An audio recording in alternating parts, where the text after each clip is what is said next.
I'm Tracy Sabol. Tonight on EWTN News Nightly, Trump on trial. Opening statements in the hush money case involving the former president. We have a report from New York. The Catholic vote. New numbers suggest President Biden has work to do to win over the faithful in November. Homeless in America. For the first time in decades, the Supreme Court is considering a case on people sleeping outside, how the ruling could affect religious groups. Plus, lost and found. Pope Francis reminds the faithful that Jesus, the Good Shepherd, will never stop trying to bring us to safety. These stories and more tonight. From EWTN, the Global Catholic Network, this is EWTN News Nightly. Thank you for being with us. We start tonight in a Manhattan courtroom where a new chapter of history is being written. The first criminal trial of a former president opened today. Donald Trump is accused of falsifying internal business records. It is all part of an alleged scheme to bury stories that he feared may hurt him in the 2016 election. In the next few weeks, Trump's private life, his personal legal troubles, and even his presidential campaign will be put under the microscope. Philip Crowther, international affiliate correspondent for the Associated Press, is in New York right now outside of the courthouse. Philip, good to be with you today. So today's proceedings are all wrapped up. What happened today? Yeah, well, what prosecutors made clear during their opening statements is that they don't believe this is only about business records. This is about a plan to corrupt, in their words, the 2016 presidential election. A planned, long-running conspiracy to influence the 2016 election. In the words of one of the prosecutors, it was election fraud, pure and simple, they say. Donald Trump, the former president, charged with falsifying business records, those to hide those payments to the former adult film star Stormy Daniels. That includes payments to Michael Cohen, the former lawyer and fixer to Donald Trump. He is expected to be one of the key witnesses in the courthouse you can see behind me. And during their opening statements, the lawyers for Donald Trump, the defense team, well, they did their utmost to discredit Michael Cohen. He's expected to be one of the key witnesses. Philip, what about the jurors? What do you know about them? Well, we don't know, or rather we're not really allowed to say all too much about this team of 12 jurors and 6 alternates. All 18 of them have to sit in every minute of this court case. They will be anonymous throughout this case to protect them, to protect their identities. It's 5 women and 7 men altogether. They are all from Manhattan. They have all said that they are going to be able to be fair and impartial. The simple fact that they are from Manhattan is a problem for the former president. He has said this again and again, that he believes he cannot get a fair trial in a place that votes in its very large majority for Democrats. That is part of the criticism that we've been hearing from Donald Trump. He, of course, also pretty much every day before entering the courtroom and upon exiting the courtroom talks about what he sees as a politically motivated trial against him. And Philip, before I let you go, what can we expect in the days ahead here? Well, we're going to be hearing more from the first witness who already took the stand this Monday, one of, I think, what we could describe best as a colorful cast of characters who will be taking to the witness stand in this courthouse. We already heard this Monday from David Pecker. Now, he's the tabloid publisher of the National Enquirer. He is the man who decided to be the eyes and ears of the campaign. Now, that means essentially that he made sure that some of the most damaging stories for Donald Trump were not published in the end. Now, we expect to hear a lot more from him this Tuesday, and maybe what's most punishing here for Donald Trump and most painful for him in this case is, first of all, the possibility, of course, of a jail sentence for him if he's found guilty, but also there is all that salacious detail that will be coming out here in public from some of the witnesses about his private life, but also about how he led his presidential campaign and how he led his business. And a lot of that information will be coming from those key witnesses that the prosecution will bring. All right, Philip Crowther in New York for us tonight. Thank you. While each day former President Trump is stuck in court is one day less that he can appear on the campaign trail. That is one of the reasons he blasted the case against him as election interference and a witch hunt. All this as President Joe Biden, running for re-election, made an appeal to Americans about Earth Day. White House correspondent Owen Jensen reports. When former President Donald Trump walked into the courthouse today, he wasted no time blasting the prosecution's case against him, as well as the man he's running against in November. And he also mentioned poll numbers. At the courthouse in Manhattan, former President Donald Trump rips into what he calls Biden trials. I'm here instead of being able to be in Pennsylvania and Georgia and lots of other places campaigning. And it's very unfair. Fortunately, the poll numbers are very good. They've been going up because people understand what's going on. This is a witch hunt, and it's a shame. And he suggested it's all being done in coordination with Washington. I just want people to understand that this is done for purposes of hurting the opponent of the worst president in the history of our country. While the former president seeks to turn his criminal defendant status into an asset for his campaign, I'm determined, absolutely determined, that we move forward. His main opponent, President Joe Biden, in what is shaping up to be a very close race for the White House, spent the afternoon at Northern Virginia's Prince William Forest Park, just outside the Capitol, where on Earth Day he announced $7 billion in federal grants for residential solar projects, serving 900,000 plus households in low and middle income communities. The award grants, 60 grants across the country to states, territories, tribal governments, municipalities, nonprofits, to develop programs that enable low-income and disadvantaged communities to benefit from residential solar power. President Biden's latest environmental announcements come as he is working to energize voters for his re-election campaign. Young people were a key part of a broad but potentially fragile coalition that helped him beat then-President Trump 4 years ago. Tomorrow, President Biden heads to Florida to keep pushing for abortion. The Biden campaign believes they can win votes with their message. He'll deliver remarks in Tampa. And today, in battleground state Wisconsin, Vice President Kamala Harris scheduled a campaign event in La Crosse, also focused on abortion.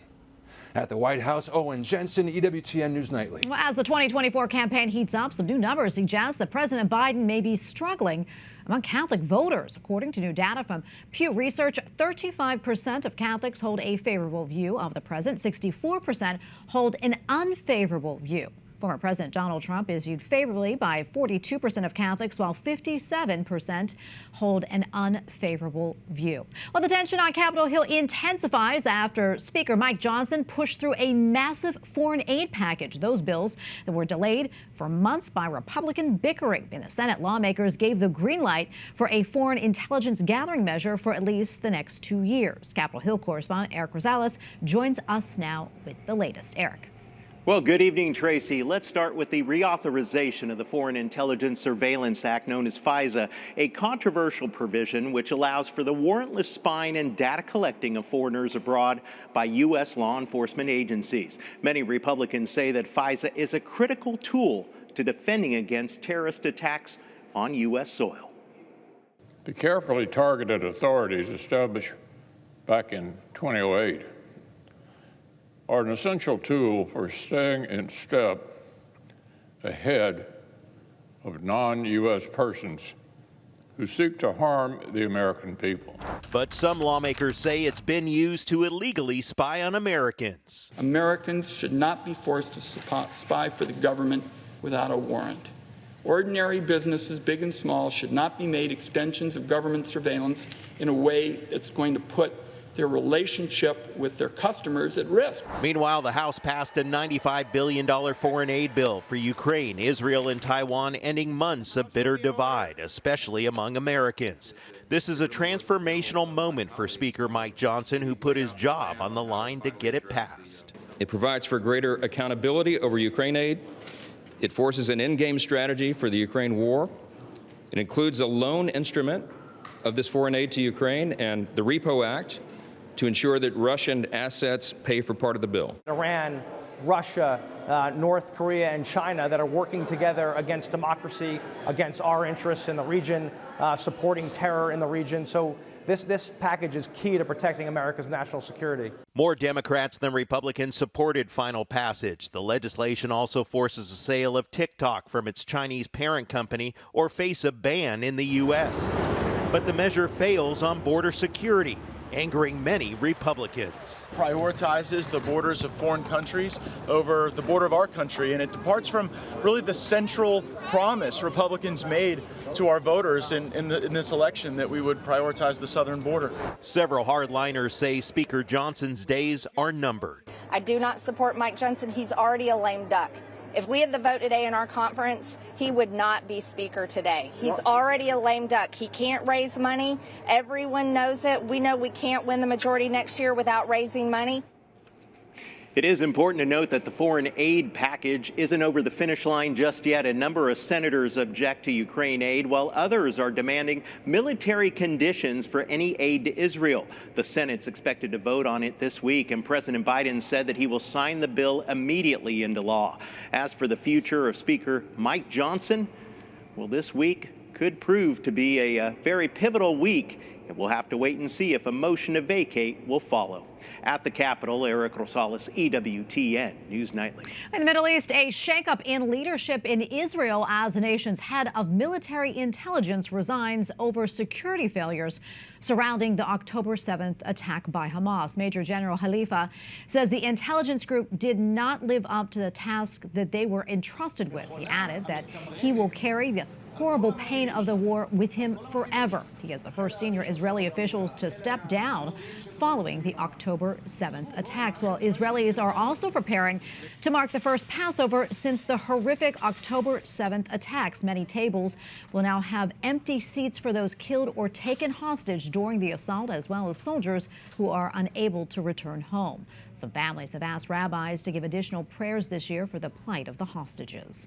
Tensions at Columbia University in New York are at a fever pitch as in-person classes are canceled in the wake of the protests over the Israel-Hamas war. No! We want justice, you say how! We want justice, you say how! Demonstrations raged throughout the weekend. Police arrested more than 100 pro-Palestinian protesters who set up an encampment at the Ivy League school. Similar protests have sprung up at the University of Michigan, MIT, Princeton, and Yale, where just this morning about 45 protesters were arrested. Let's bring in Robert George McCormick, professor of jurisprudence and director of the James Madison Program in American Ideals and Institutions at Princeton University. Professor George, always great to be with you. A lot to unpack here, but first, I want to get your thoughts on what we have been seeing on college campuses in recent days, in particular at Columbia, where, as we know, the school's Orthodox rabbi told Jewish students not to go on campus for their own safety, and classes are now canceled. What do you have to say about all this? Well, Tracy, first, thanks for having me back on the show. It's a pleasure to be back with you.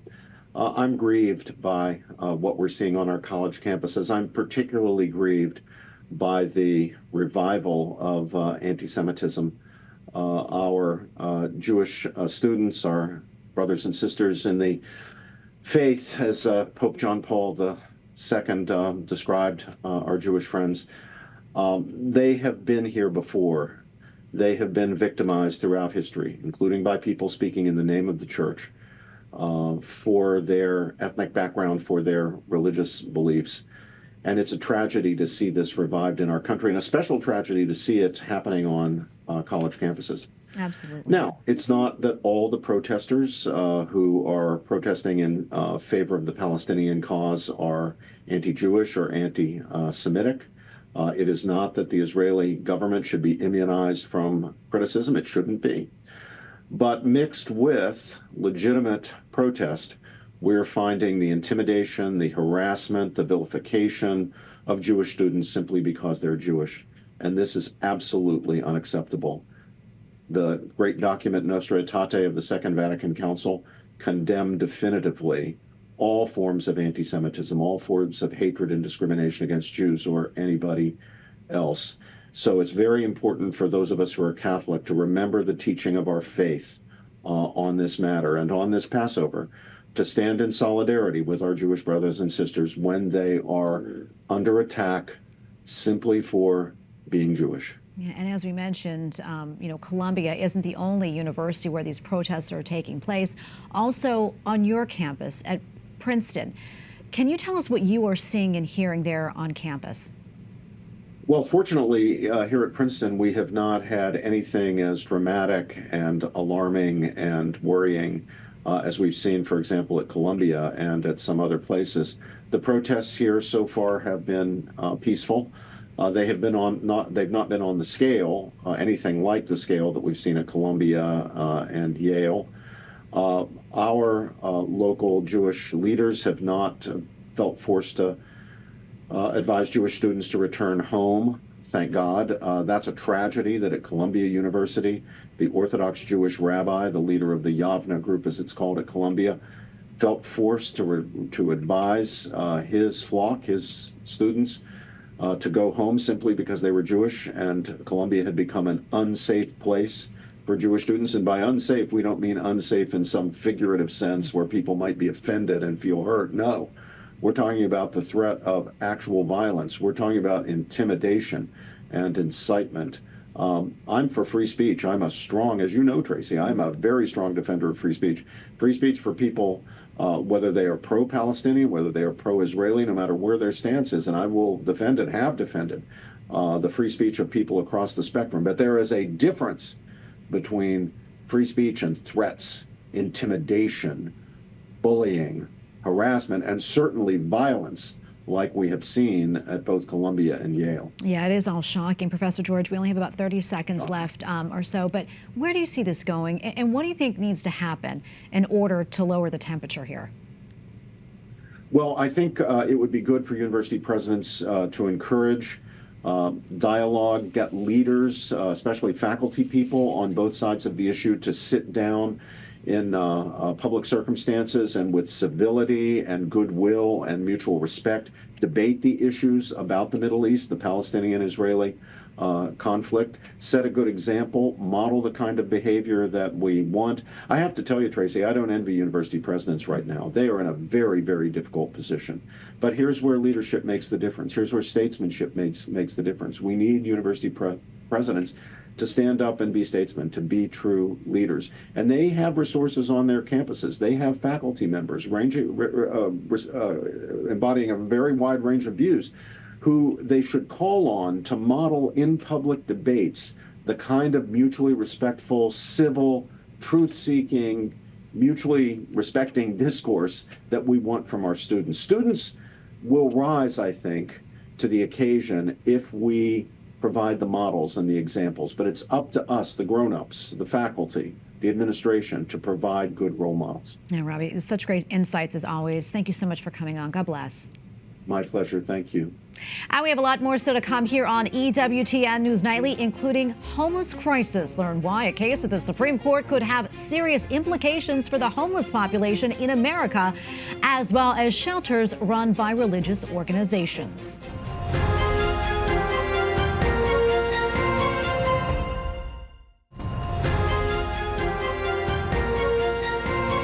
Welcome back. The Supreme Court is set to weigh in on whether banning homeless people from sleeping outside when shelter space is unavailable amounts to cruel and unusual punishment. The number of homeless people in the United States is reaching record levels. In some states, courts have ruled it unconstitutional to find and arrest people sleeping in homeless encampments if shelter space is lacking. Lawmakers on both sides say the encampments are becoming harder to manage. This is the first major case on homelessness to appear before the Supreme Court in decades, and it could impact shelters run by religious organizations. For analysis, we turn now to Jordan Varburg, legal counsel for Beckett, which filed a friend of the court brief on behalf of homeless shelters run by religious groups. Jordan, great to be with you today. The Supreme Court heard oral arguments today.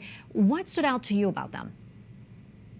Yeah, so it was interesting. Obviously, the case focuses on the core Eighth Amendment issue that you described, whether a city can punish homeless persons for camping outdoors, even when there's no available religious or regular shelter beds available. But in the course of analyzing, that issue, the Ninth Circuit in this case refused to consider whether there were beds available in religious homeless shelters.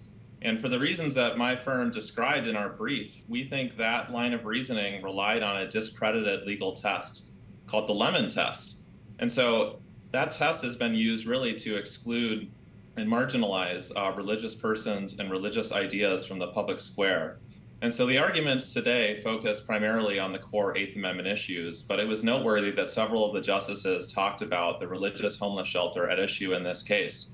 And at no point did they suggest that it was improper to consider that shelter. And so we're very hopeful that the court is going to reaffirm once again that the Lemon test I described is not good law, and that courts, when they consider the relationship between government and religion, need to look at history and tradition in this country. And Jordan, tell us more about, how this could impact religious organizations. I understand the Ninth Circuit, in its ruling, refused to include homeless shelters run by faith-based groups in its counting of beds available to the needy. Yeah, the good news is religious homeless shelters can continue to do their good work across the country. But we want to make sure the Supreme Court clarifies is that when we analyze, whether there are shelter beds available, that religious shelters are not discounted in the way that the Ninth Circuit did in this case. And when can we expect a ruling on this? And also, how far-reaching could this ruling be? Yeah, the decision, at least on the Establishment Clause issues that we've been discussing, could be quite broad. The good news is the Supreme Court has already once, as recently as 2022, said that it no longer follows the Lemon test. And so we really hope the court is going to reaffirm that, and that it's also going to remind lower courts, which are continuing to rely on the Lemon test, that they need instead to look at history and tradition.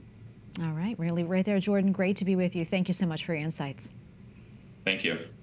Up next on EWTN News Nightly, honoring the elderly. Learn more about an event bringing grandchildren and grandparents together with Pope Francis. We have a report from the Vatican. Plus, Pope Francis tells the faithful the Good Shepherd never stops looking for us, even when we are lost.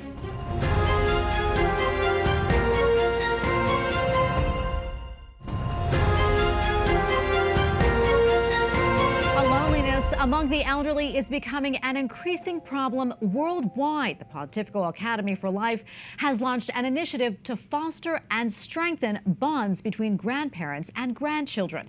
EWTN Vatican Bureau Chief Andreas Tannhauser has more. In a young life, there are ups and downs. To help you through your time of need, Pope Francis reminds us that the elderly, with their age and wisdom, have a lot to offer. The Pontifical Academy of Life is hosting an event on April 27th, this Saturday, to emphasize that very point. I believe that Pope Francis's insistence on the relationship between grandparents and grandchildren goes far beyond this simple event. This affective complicity, as I call it, responds to a need for relationships that have unfortunately almost disappeared in our contemporary world. So much that loneliness has become an increasingly common condition of human life. The Pope has described the relationship to this: the grandparents and grandchildren grow together, like a tree and the birds that settle in its branches. That's where they learn about the warmth and the tenderness of home. Archbishop Vincenzo Paglia, president of the Pontifical Academy for Life, underscored this aspect to EWTN News. We are aware, as an academy, that it is essential to traverse all ages of life so that life may be defended, promoted, and supported in all its aspects. I want to add a point on this and emphasize how, for example, grandparents today can transmit that human and even religious wisdom to our children. Pope Francis has consistently talked about the connections between generations. In 2021, the Holy Father instituted the World Day of Grandparents and the Elderly to be observed on the fourth Sunday of July. It always falls around July the 26th, which coincides with the day on which Saints Joachim and Anne, parents of Mary, and thus grandparents of Jesus, are celebrated. During 2022, Pope Francis devoted 18 catecheses to the theme of old age at his general audiences. It is another example of the Pope's great focus on the elderly. Concurrently, the Holy Father has also turned his attention to children and recently instituted the World Children's Day, which will be held for the first time in Rome on May 25th to 26th. On Saturday, about 6,000 grandparents and children will fill the Aula Nervi in the Vatican for this event, during which Italian comedian and actor Lino Banfi will also be presented as Italy's grandfather. I am a grandfather like many others. What I would like to tell young people is to spend time with their grandparents. Grandchildren should have invisible tattoos, tattoos of the grandfather who adores them, of the grandmother who loves them and provides them with the right teachings. This is important because when the young person is convinced of these things, they can also convince their parent, who is the child of this elderly person. In Rome, Andres Tonhauser, EWTN News Nightly. Well, finally tonight, Pope Francis reflects on Christ as the Good Shepherd and says our Lord will never stop looking for us when we're lost. Lui, il Signore, pastore di tutti noi, ci conosce. In his Sunday address at the Vatican, the Holy Father reminds us that Jesus is not a hired hand who cares nothing for his sheep. Instead, he knows us, calls us by name, and he will search for us until we are found and returned safely. Pope Francis also said that Christ thinks of each of us as the love of his life. And we thank you for watching tonight. Remember, you can follow us on social media, Facebook, X, and Instagram at EWTN News Nightly. I'm Tracy Sabol. Good night and God bless.